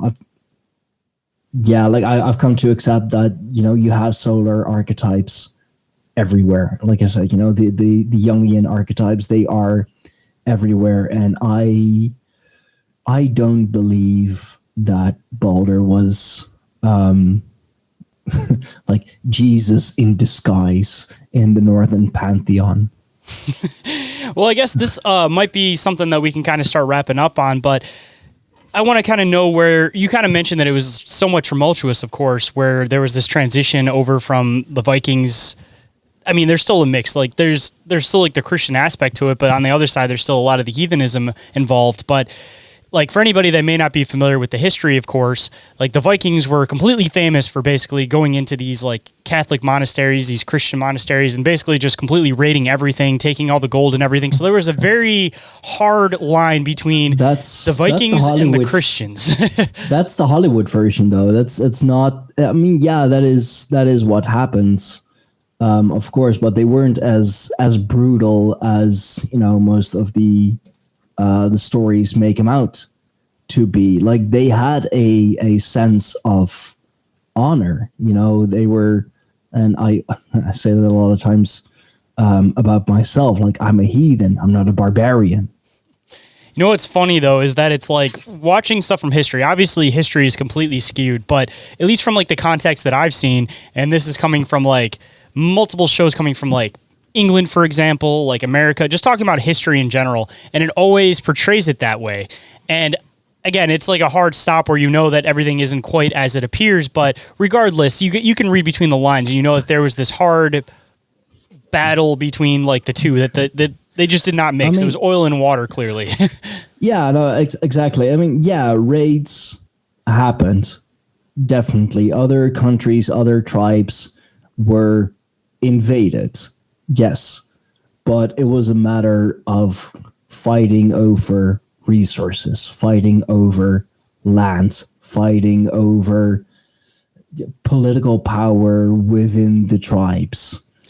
I'm assuming that's where some of the Christianization kind of came in, was trying to get land and stuff. So they were marrying into other families that were kind of acknowledging this. So they kind of acknowledged it for the sake of like power or possibly getting land and stuff. Or Christianity first really got a foothold with indeed the large land owners, or the big big and mighty people in the big city, because there was a lot of power to be had with the backing of the church.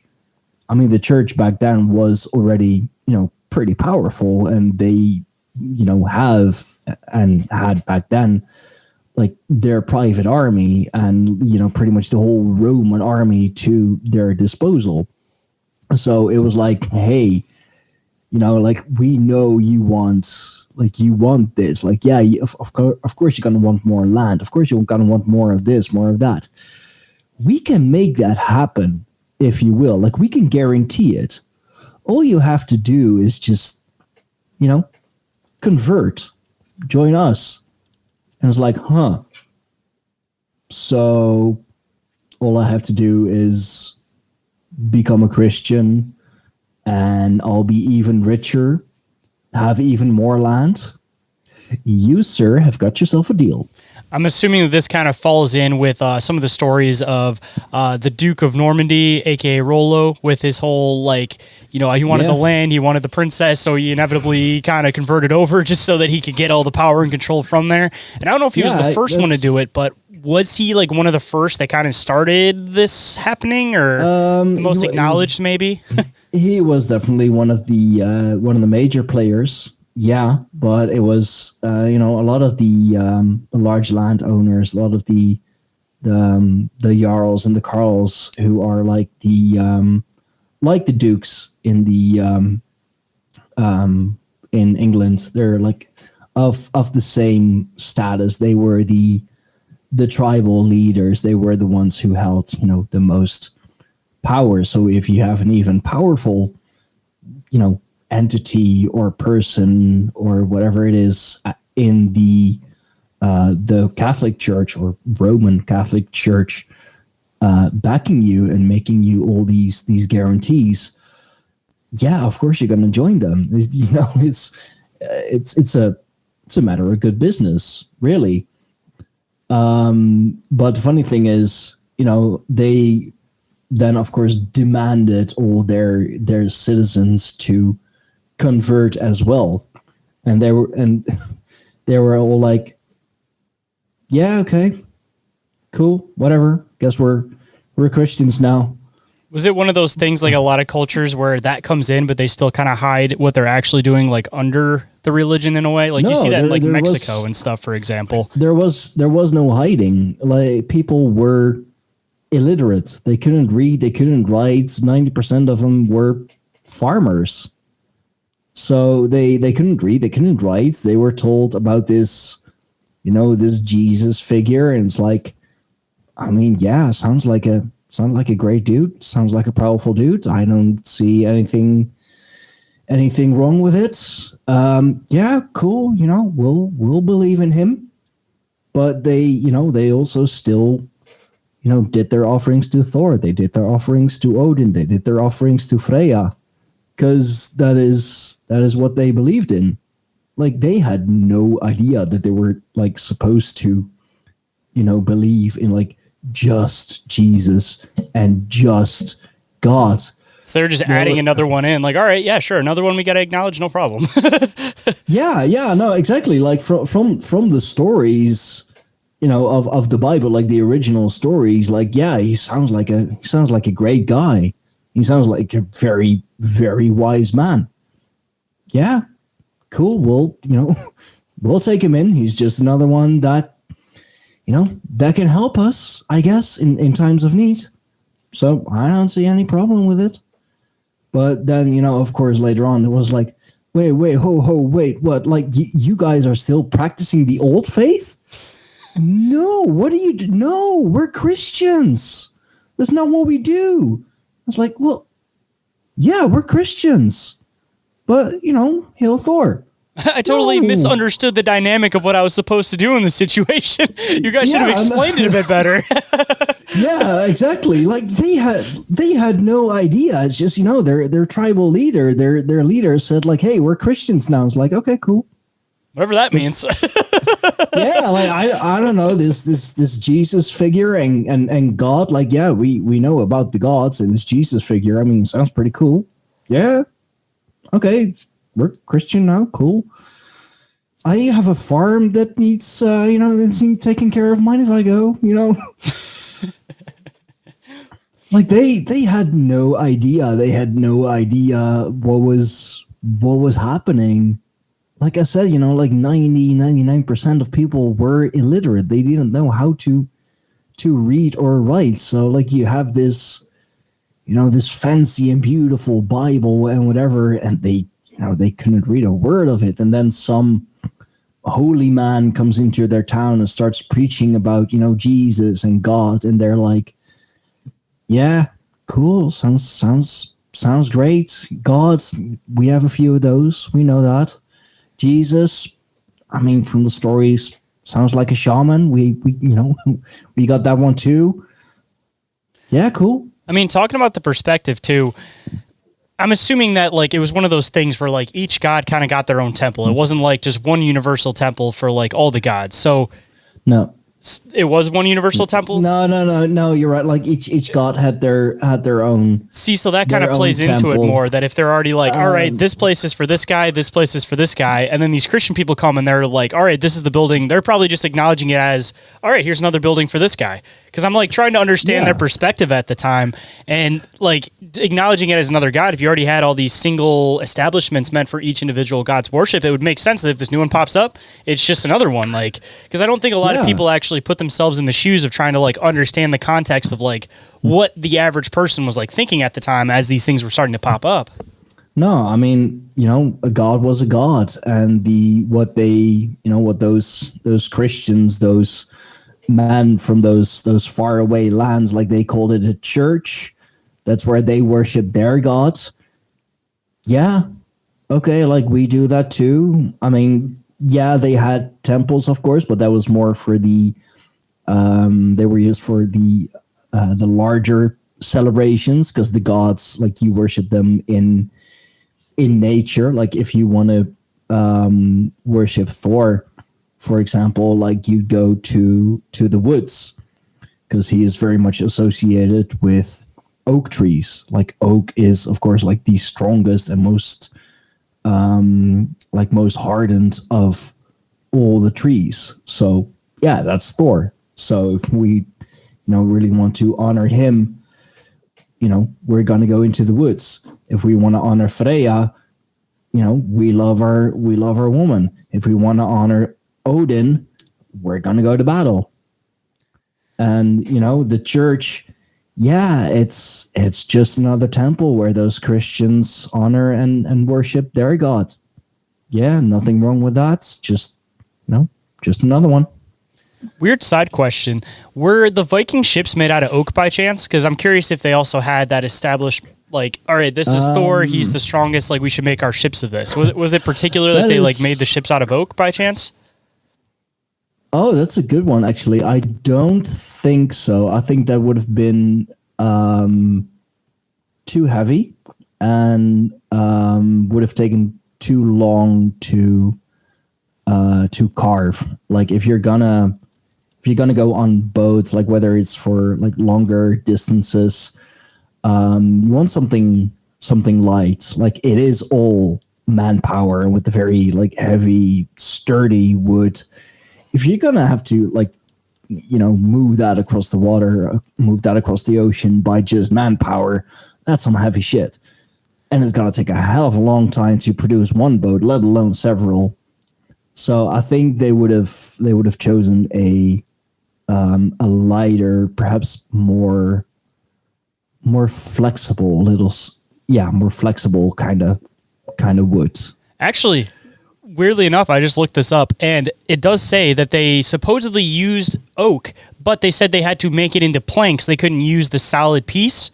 Yeah. And then they would overlap it with nails, and they would also fill in the cracks with wool, moss, or animal hair, and then of course fill it with tar, like with a lot of other ships. But yeah, supposedly they used oak, but it said they couldn't do the whole ship idea where they would take the entire piece and carve it out. They had to make it particularly into planks to be able to be used for ships. Yeah, that makes sense. And I imagine them using that for the larger ships. Like if you, for example, if they, if you go from like Scandinavia to the British Isles, you use a ship made of oak or oak planks because it is more durable, and you have to go like that'd be awesome for battle too. Quite a bit across the sea. I mean, they were like unmatched when it came to like sea battle. So I mean, like that oak, I'm sure probably played a big difference when it came to battling a lot of people because they probably weren't using as strong of wood for this type of stuff. I mean, like they had something going, man. Like they were even diving into stuff recently, man. Like we always had the whole Christopher Columbus aspect when it comes to America, but it wasn't even until relatively recently, and a lot of people don't even still acknowledge it, that the Vikings landed in America first up in Canada. So it's like Christopher Columbus, boom, knocked out. The Vikings made it here first. Like almost 1,000 years earlier, they landed on in Newfoundland, I believe, somewhere. I mean, at least somewhere along the eastern coast. That's like eastern Canada. coast all the way north, so that would make sense. Because I was going to guess that it either would have been like not what one's over there? Is it Greenland or Iceland? I've always mixed those two up. I think it's. I mean, both. They inhabited both. But yeah, there's the one that goes up, and then it starts coming down, and that's when you start getting into like what we know as Canada, and like the first location there is like Newfoundland. So that would make sense with the language, of course, because Newfoundland sounds not like sounds more like it might be like Viking oriented from language, but no, the Vikings or the Norse, the Norsemen, the Danes, the Dane folk, they were there. I believe around 500, so well before Columbus, they had already, at least landed there. I'm not sure if they would have actually settled there. Supposedly 1021 AD, if you want to know an exact year, if you're curious. 1020. And said Christopher Columbus 1492. So yeah, almost about 500 years roughly beforehand. That's crazy. Yeah. Yet you hear very little about the Norsemen, about the Dane folk landing in Newfoundland, and everybody's all about that Christopher Columbus. Inquiries About Reality will return after this quick commercial break. And now back to the show. Dude, it's not till relatively recently he's been completely like bastardized to the point where like people are tear down every single monument that's been put up to him, like all that stuff, because, with America, all the movements of everything and getting into all the indigenous stuff. Like, I don't know if it's been nationally recognized yet, but it definitely pops up pretty often that a lot of people now call Columbus Day Indigenous Day.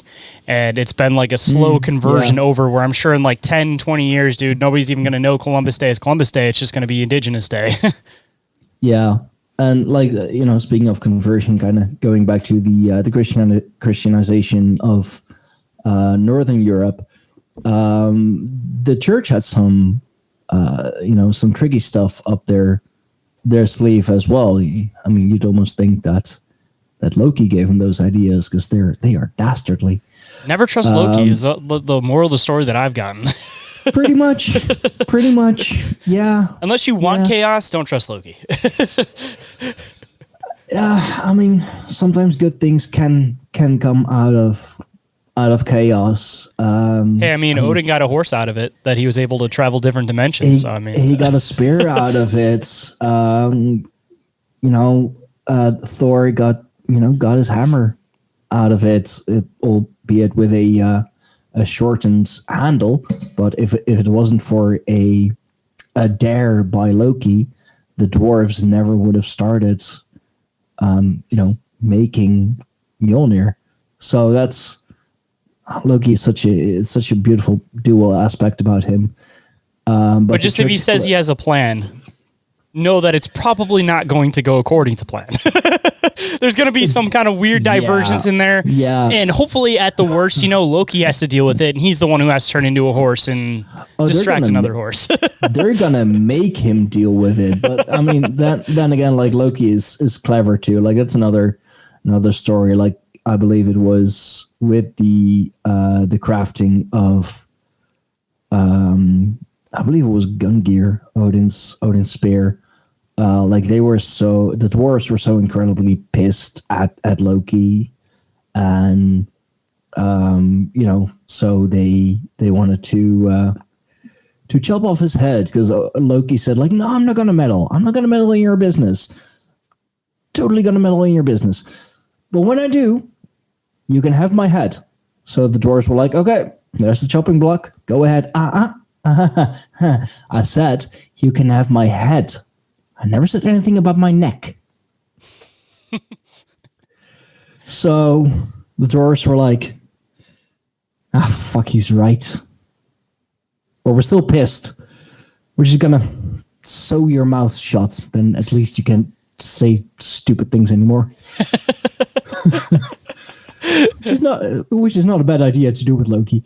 But yeah, the church, like they, at a certain point, the Christianization, it didn't go as they planned. So they came with just dirty tactics. Everyone who was still a follower of the old gods was declared an outlaw. And you weren't safe anywhere except for one particular place. The church. As soon as you entered a church, a Christian church, you were safe from persecution. Dude, those are like those stories where people would just sit inside of the church and like people would wait outside to be like, all right, man, like at some point you got to go out there. Yeah, it's waiting game. Like either like you're in the church, just convert and you're safe. Or it's going to be a waiting game. And trust me, you're going to come out first. So yeah, nasty tactics. But and that's yeah, they still do that to this day. But yeah, like Christianity eventually did take over Europe. But what so many people will say, and what I very much disagree with, because I'm like living embodiment of the fact that it's not true, is that they say Christianity won. No, they didn't, because if they won, I quite literally wouldn't be pagan. I quite literally wouldn't wear the hammer if they'd actually won, if they'd actually succeeded in, erasing paganism, erasing heathenism. I mean, there's even an insurgence in like the United States too, where there's a lot of heathens, believe it or not, man. I talked to a lot of them, and it's a lot of like the, the people that are like off-gridders, living off in in nature, doing their thing. Like the majority of those guys that I talk to that are doing that are heathens. Like they acknowledge heathen beliefs. I mean, that's literally where, heathen and pagan come from. Those are the literal translation. Pagan comes from paganus, the people living on the lands, living outside the cities. Heathen, the people from the heath, the people from the country. Again, living off the country, living on the country, living outside of the cities. They were, they were the mountain folk. They were the farmers. They were the people living on the land, surviving of what they could grow on the land, surviving of what nature could provide for them.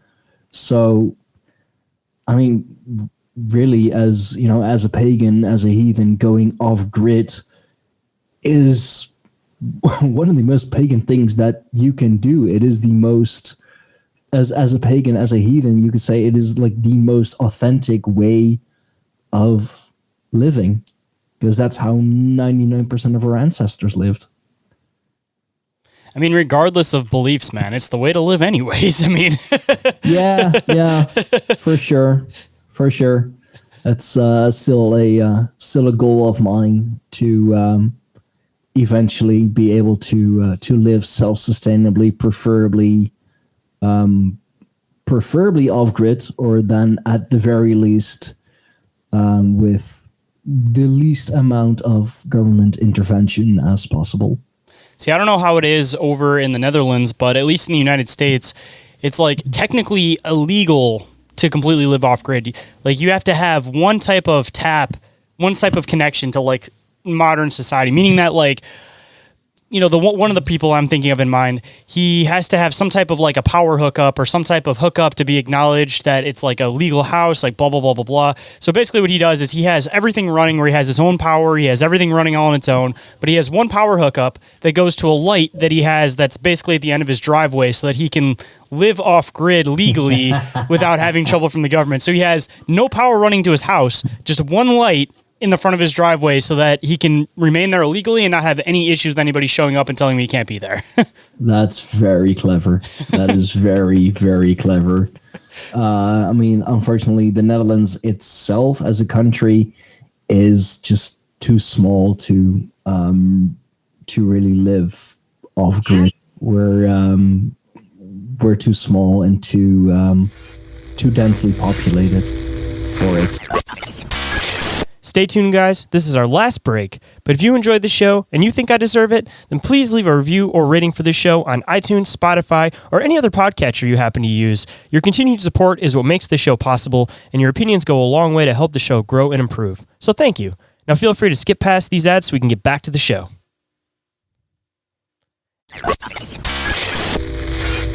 And we are back, so let's get back to it. I guess kind of starting to wrap up towards the end, man, and I would definitely love to have you come back on for another episode, because I'm sure we could dive into another 2 hours of all this fascinating stuff, because we barely even touched the surface on a lot of this stuff, man.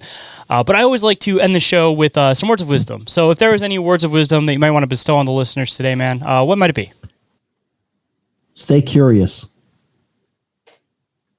I can definitely agree with that, man. That's definitely I'm one of those people, dude, that I feel like if you don't take the opportunity to try to learn something new every single day, then you're doing it unjust to yourself. Like, it's always good to remain curious and to keep growing and to keep learning, because at that point, if you're not doing it, like, what are you doing? You're just remaining stagnant and you're staying in the same place. Like, life is about growth, getting better every single day. And if you lose your curiosity, man, it's almost like losing your will to live. Yeah. And even if it's uncomfortable, even if they're, uncomfortable topics, like going into the history of my people, of the Dutch, of the Europeans, Northwestern Europeans, there's a lot of black pages in our history, but it's still good to be curious about them, even if it's as you mentioned before, like you got to know the shadow side of things as well. And it's always good to know your history. So, I mean, it sounds generic to say, but so history doesn't repeat itself.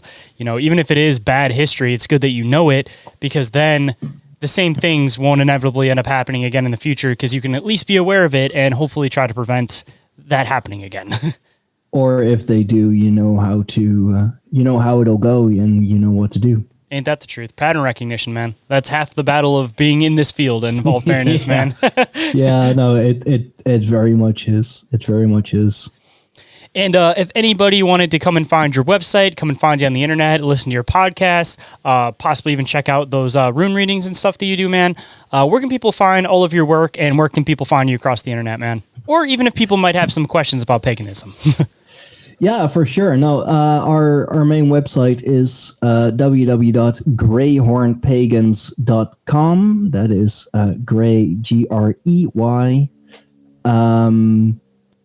My podcast is the Greyhorn Pagans podcast. I am active on pretty much all the platforms. Main hub of that is YouTube. That is youtube.com/@Stijn Fawkes. I am closing in every day on 1,000. I believe I'm at the time of streaming, time of recording, I'm like 80 subscribers away from hitting 1K. Nice. No, I'm very excited about that. And every Saturday I do live rune readings with a good friend of mine, Zaralath Eternal. A new episode of the podcast, the video at least, airs every Saturday. I have a show together with my wife, Cryptids of Fox and Faye, where we kind of go into the European cryptids, and I do like loose videos here and there on different European gods and goddesses and mythologies, but you can find all that on YouTube at Stijn Fawkes. Everything else, Greyhorn Pagans, is on our websites, www.greyhornpagans.com. Man, we'll have to make sure we dive into some of those European cryptids next time, because you dropped like a perfect bomb at the end that I know exactly where we're going to have to bring up on the next one. And I'm sure it'll come full back circle with all the pagan stuff. So it'll be perfect, man. We already got a new thing we're going to talk to next time. Hell yeah. Looking forward to it already, man. Well, man, I appreciate you making the time to come on today. I appreciate you working with the schedule, because I know you have a completely messed up time because we're on opposite sides of the world doing this stuff, man. But really glad it was able to happen. I really enjoyed the conversation, man, and I'm really looking forward to next time. Yeah, for sure. Thank you for having me. And, thank you to the gods and the gods of time, I guess, for like finally making this happen. I always say that things happen when they're supposed to. So, I mean, if it doesn't happen the first time around, it wasn't supposed to happen at that time. So very true indeed. Very true indeed. If you guys enjoyed today's conversation and want to show some love, smash that follow icon and share today's episode with a friend. Grassroots support from listeners just like you guys is exactly how the show grows. So thank you. And if you'd like to get in touch with me for any reason whatsoever, you guys can do so through email, which is inquiriesofourrealitypodcast@outlook.com, or through social media, Instagram and Facebook, or you guys can get a hold of me through the submission form, which of course is available off of the link tree. And the last way you guys can get a hold of me is through the hotline. You guys can text or call that, whatever is easier for you guys. And that number is 313-364-1551. And if you guys didn't catch that, it is available down in the show description. And if you guys have some free time, don't forget to check out the awesome friends of the show, I Know Squatch, Snarly Out Natural Products, Crypto Theology, and Big Ape Threads, and our friends with affiliate links, Dimension Devices, Oregon-ite, and Sticker Mule, with additional discounts and credits available. More information on those is available down in the show notes. And every single thing that I mentioned throughout the show is all available in the link tree, which is also available down in those show notes. And with that, hope you guys enjoyed the conversation. Hope today's show has connected some dots in your own reality, and I'll catch you guys on the next one. Have a good night, everybody. Reality isn't what it seems. I'm Dr. D's taking aboard a craft with a tractor beam. Is life a simulation or an astral dream? Aliens travel through black holes in different galaxies. Life is a bizarre odyssey, with a mic talking about philosophy. Well, Bigfoot is stalking campers as a Wendigo walks through the woods of sharpened antlers, using a Ouija board to talk to the dead like a necromancer. There's so many questions and not enough answers. So if you're interested in mysteries and abnormalities, tune in and listen to Inquiries of Our Reality. So if you're interested in mysteries and abnormalities,